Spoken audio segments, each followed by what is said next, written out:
circumstances. Leonard has lost only once, that June bout in 1980 in Montreal to Duran, and that a questionable decision. Wants to go on to the very pinnacle of his division and the total history of that division in boxing. Now here's referee Mills Lane with the ring instructions. Mills Lane. Okay, few seconds. I want you to go right on the grease, okay? Right on the grease. Now you've had your instruction. Any question from Mr. Finch's corner? Any question from Mr. Leonard's corner? Shake hands and get it on, boys. Mills Lane with the instructions. Mills has done any number of championship fights, including 2 Larry Holmes fights, including the great one against Kenny Norton. There is the tail of the tape for you to observe. According to the promoters, Finch's record 33-1. The bell for action in round 1.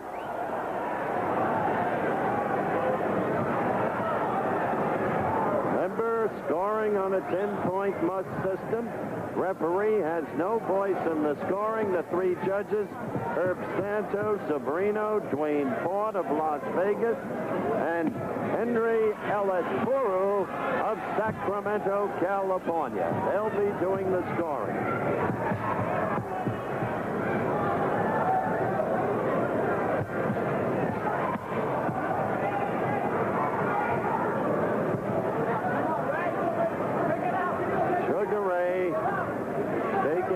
Very easy in the early going. One right by Finch got in.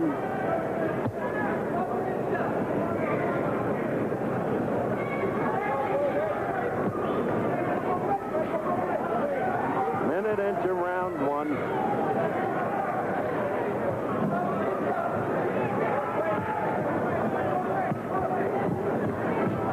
Fighters have had 4 common opponents. 3 of them have knocked out Finch. Sugar Ray Leonard has knocked out all 3 of them. Each enjoyed a decision over Rafael Rodriguez.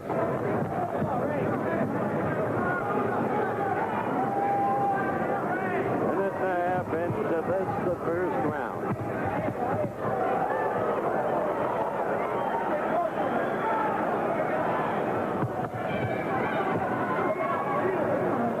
Ray appears to be in superb shape at that 146 pounds.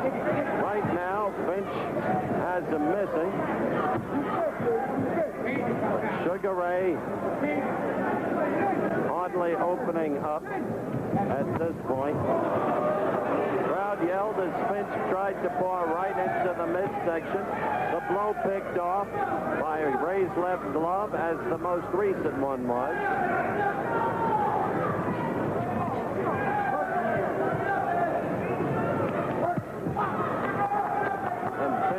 Off the left by Leonard.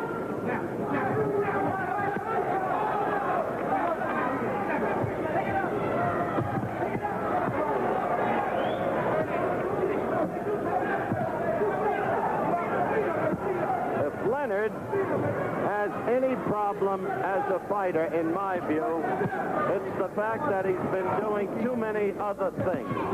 He's become an almost redundant figure on television in many guises.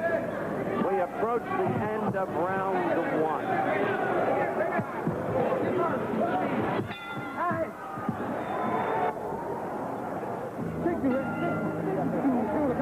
Ringside, Reno, Nevada, round 2 underway. First round, Leonard doing nothing.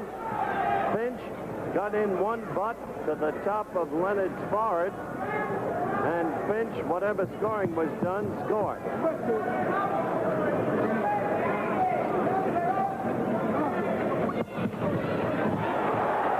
Good counter right by Bruce Finch.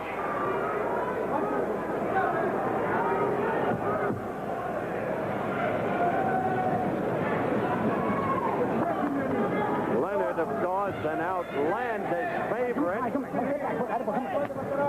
Leonard has a tendency, although for reasons not clear,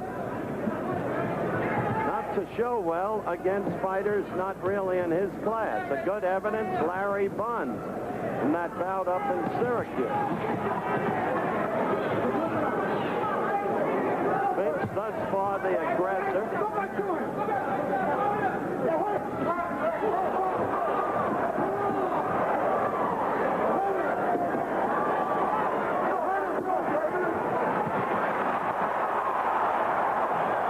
Crowd goes wild as they view Finch as a potential miracle worker. I'm 283. Come on, What they've got to understand is that Leonard is a class fighter. That he has fought the best. Hearns, Benitez. And basically, Finch has been a club fighter, fighting nobody.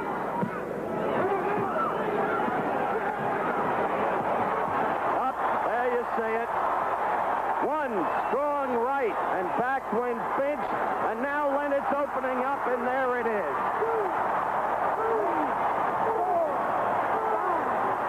That's a class fighter against a club fighter. A terrible mismatch. The fight goes on. The first knockdown in the second round. From nowhere, Leonard opened up, and look at this. Horrible exhibition. Lane over to the neutral corner with Leonard. And we still have 25 seconds left in the second round. 2 knockdowns. The 3 knockdown rule is waived. This is a championship fight, and this should end. He may survive this round, but look at this. Disgraceful.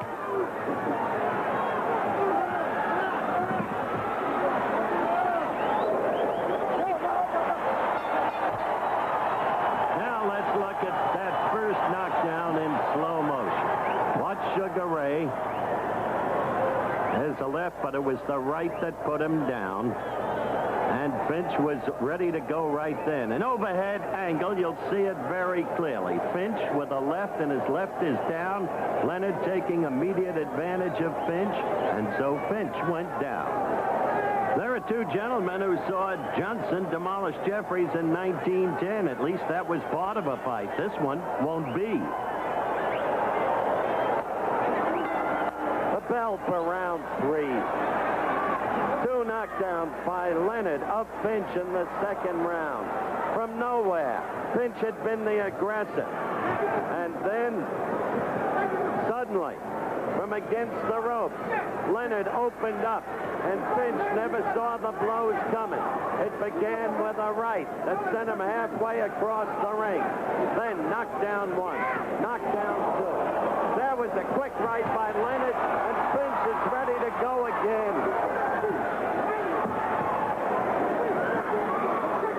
Leonard will get $1.5 million for this. Finch $100,000. Watch the head, Ray! Watch the head! The only cautioning note to Leonard comes from Dundee. Watch the fighter's head because Finch butts.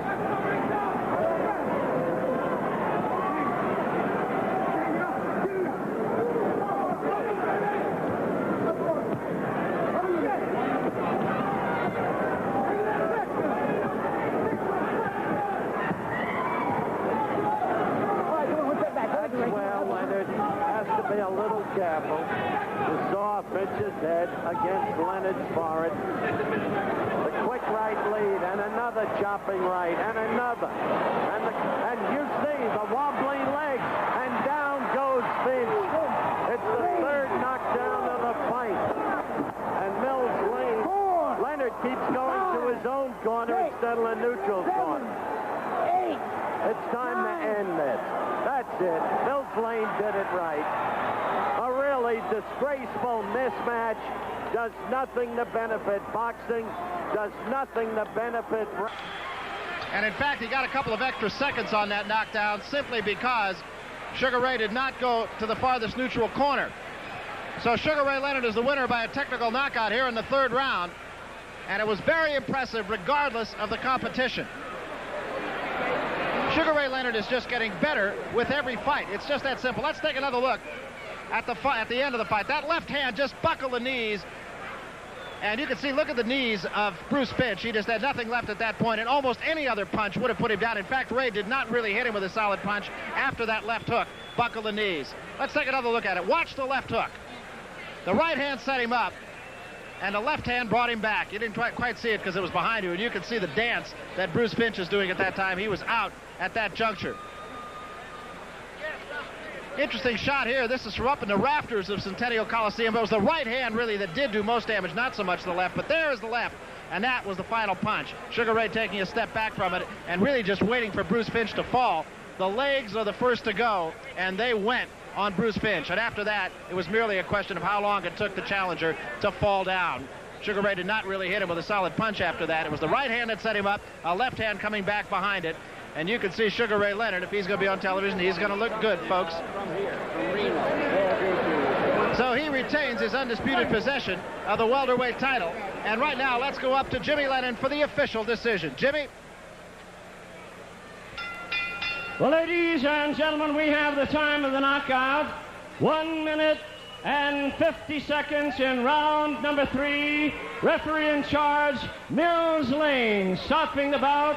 The winner by way of knockout, remaining the undisputed welterweight boxing champion of the world, Sugar Ray Leonard. And really, there was never a question about it, almost from midway through the first round.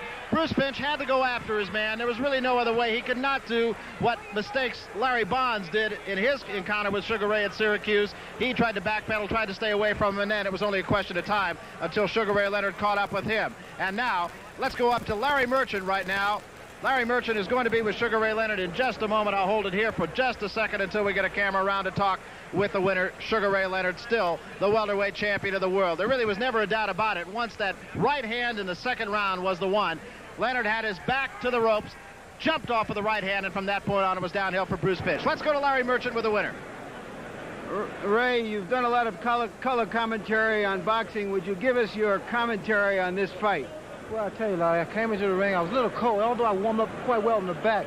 I came out just a little too cold. It took me about a round or two really to warm up. Bruce, quite naturally, would come and try to take control early. I had to fight him against the ropes a couple of times to pretty much loosen myself up, and that was the case. I knew full well he was vulnerable for a left hook, and I set him up for it. How did you know that he was vulnerable for a left hook? Well, he kept dropping his hands, and he would throw punches, and they were very stiff punches, and I would go to the body to make him drop his hands even further. Let's take a look at the knockout here in 1 second. Okay, would you describe it for us, Ray? Well, here I came across with the overhand right. You know, normally I go to the body. That left uppercut to the chin dazed him. I knew I had him in trouble, so it was pretty much a waiting process. And here, Mills Lane stepped in. Oh, all right, in one moment we're going to take a look right here at the knockdown in the second round. Describe that for us. Well, again, I was inside, and the left uppercut that we saw earlier did a number on him. Were you just basically toying with him until you got your opening, Ray? Well, I knew fully well that as the rounds would progress, quite naturally I get stronger. My punches land more accurate, and I knew that Finch would come out and try to do damage early.